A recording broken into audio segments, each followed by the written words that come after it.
hey guys, welcome back to the channel. তো কিছু video আগে তোমরা দেখেছিলাম একটা স্কোয়ার একটা কাস্টম ট্যাঙ্ক নিয়েছিলাম। তো সেটার উপরে কিছু কাজ করার দরকার ছিল, বিকজ আমি ওটার মধ্যে একটা ফাউন্টেন অ্যাড করবো ভেবেছিলাম। আর ফাইনালি এই ভিডিওতে ফাউন্টেনটা অ্যাড করে দিই, যদিও একটু 19-20 হয়েছে, তো তারপর ওটাকে ঠিক করেছি। আর বাড়িতে একটা রেসিবন্ড পড়ে থাকা কতটা দরকার সেটা এই ভিডিওতে জানতে পারি।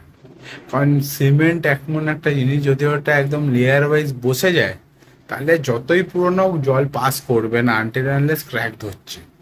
বাট যদি শুকনোর সময় একটু ফুটো থেকে যায়, ওটা পুরো একটা টানেল হয়ে যাবে।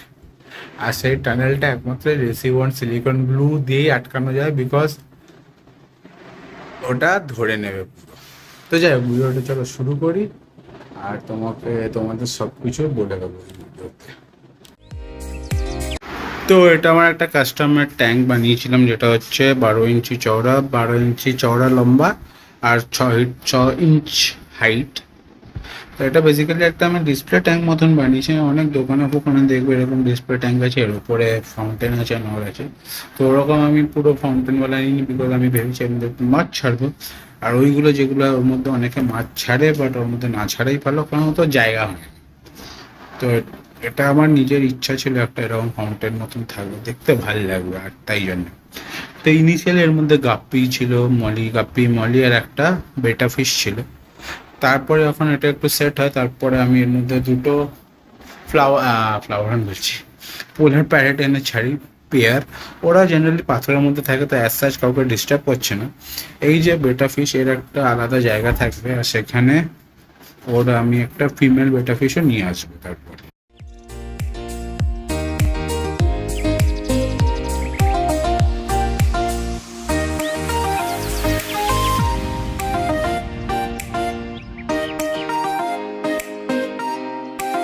তো একটা থার্মোকলের টুকরো আমি ট্যাঙ্কের সাইজ অনুযায়ী, চওড়া অনুযায়ী কেটে নিয়েছি, যদিও 1 ফুট, তো অত কিছু ভাবতে হয় না, 1 ফুট নিজের করে কেটে নিয়েছি। আর এই যে দাগটা দেখছিল, অ্যাকচুয়ালি এতটা ছিল ওর হাইট, বাট আমি অলমোস্ট 2 ইঞ্চ কাটতে ভুলে গেছি, বিকজ মাথা দিয়ে পুরো বেরিয়ে গেছে মেজারমেন্টটা ফাউন্টেনের করার জন্য। সো একটা মিস ক্যালকুলেশনের জন্য একটু ঝুলছে, বাট ঠিক আছে, ট্যাঙ্কটা আপাতত আমার প্রবলেম নেই। যদি প্রবলেম হয় তাহলে ওটা কিছুই না, একটা গরম কিছু দিয়ে, থার্মোকল যেহেতু, ওর মধ্যে একটা ফুটো মানে সেগমেন্ট কেটে দিলে ও ঠিক হয়ে যাবে। তো যে সিমেন্টের মিক্সচার ডিজাইনটা তোমরা নিজেদের মতন করতে পারো, যা ইচ্ছা। আমার একটা রাফ আইডিয়া ছিল, আমি কেটে নিয়েছি। তারপর সবাই যেন থার্মোকল যদি হিটের এতে আসে, কন্ট্যাক্টে শ্রিঙ্ক করে যায়, আমি তারপর ওইভাবে ওটা ডিজাইনটা করেছি। ইনিশিয়াল ডিজাইনটা জাস্ট কেটে তারপর করেছি। তো সিমেন্টের আর বালির যে মিক্সচারটা, সেটা হবে 1 cup cement, 2 cup cement, 1 cup বালি, যাতে জিনিসটা কি বাইন্ডিংটা, কারণ যদি বালি বেশি হয় তাহলে বাইন্ডিং হবে না। আর মিক্সচারটা হবে একদম থিক।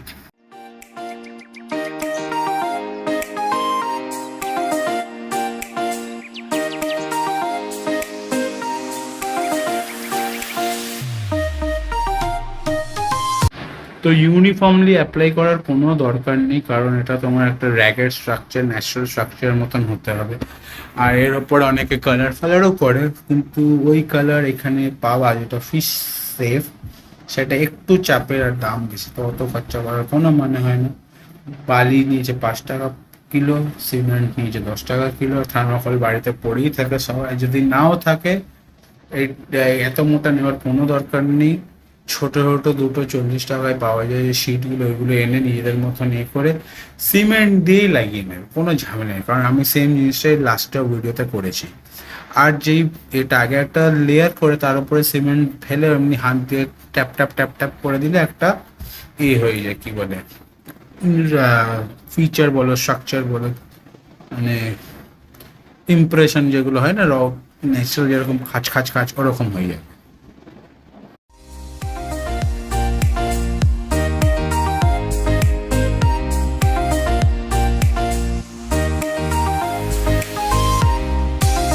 এখন এটা হয়ে গেছে, এটা ভালো করে কিওর করব, কারণ অ্যাটলিস্ট 2 থেকে 3 দিন লাগবে। আর যেহেতু এটা মিক্সচারটা একটু মোটা, তাই জন্য জল কম, তো তাড়াতাড়ি শুকিয়ে যাবে। আর যদি এই কড়া রোদে রোদে রেখে দাও তাহলে একদিনেই শুকিয়ে যাবে, এটা কোনো ঝামেলা নেই।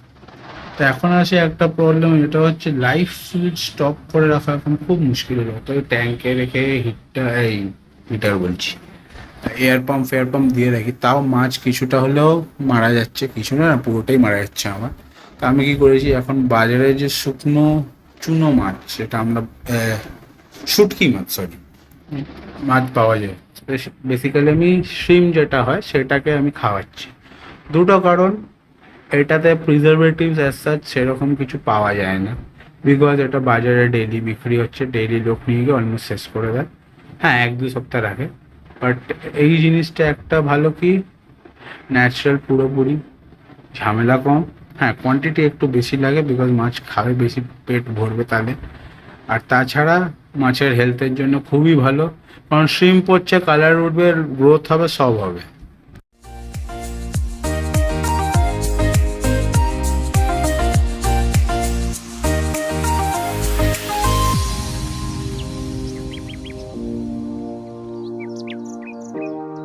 এটা আমার পুচকু SRD ফ্লাওয়ার রান, এর নাম আমি দিয়েছি Koku, because dragon was the friend. তো দেখতেই পাচ্ছ গোকু এখন আস্তে আস্তে বড় হচ্ছে, লোক চিনতে শিখেছে। আমার ইচ্ছা আছে একে হাতে করে, যেরকম হয় না ফ্লাওয়ার রানকে হাতে হাত দিলে চলে আসে, ওরকম ট্রেন করব। আর একেও আমি এখন আস্তে আস্তে শ্রিম্পের পেলেটস মানে শ্রিম্প, ওই সেম শ্রিম্প খাওয়াচ্ছি। পিকক বাসকেও খাওয়ানোর ট্রাই করছি, যদি ও খায় তাহলে একটা সুবিধা কি বলতো, ওর গ্রোথটা বেড়ে যাবে, কারণ ও এখন খুবই একটু পিকি ইটার হয়ে গেছে। আগে কেঁচোটা খেতে হবে, এখন খাচ্ছে না, খালি লাইফ ফুড এইসব করছে, খাওয়ার চেষ্টা করে। তো এখন আমি ট্রাই করছি একটু ও যেন এগুলো খায়, তাহলে ওরই ভালো।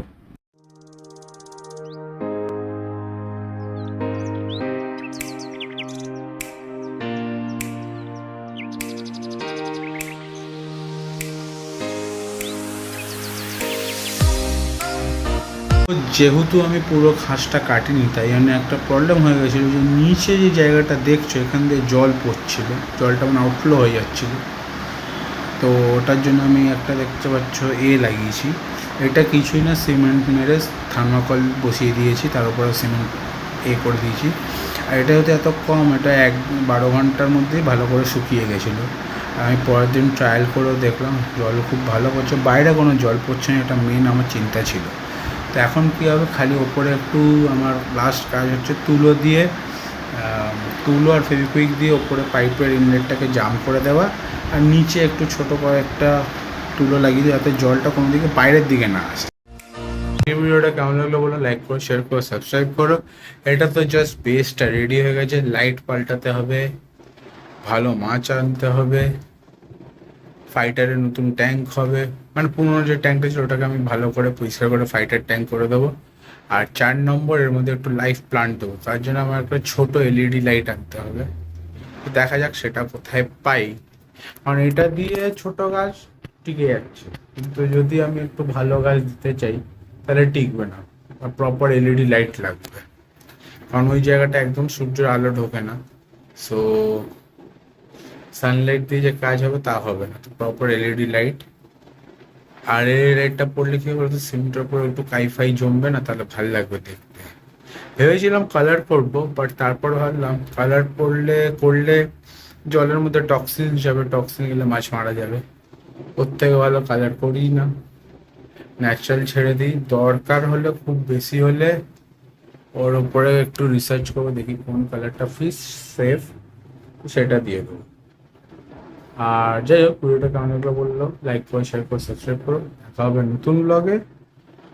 আর হ্যাঁ, এখন আমার মাছের প্রাইমারি ফিড হচ্ছে ড্রাই ফিশ, কারণ ওটা পকেট ফ্রেন্ডলি, প্যারাসাইট ফ্রি অনেকটা, আর বাল্কে স্টোর করা যায়, নট লাইক এই যে মাছ যেগুলো মরে যাচ্ছে এখন। সো দেখা যায় কতদিন চলে।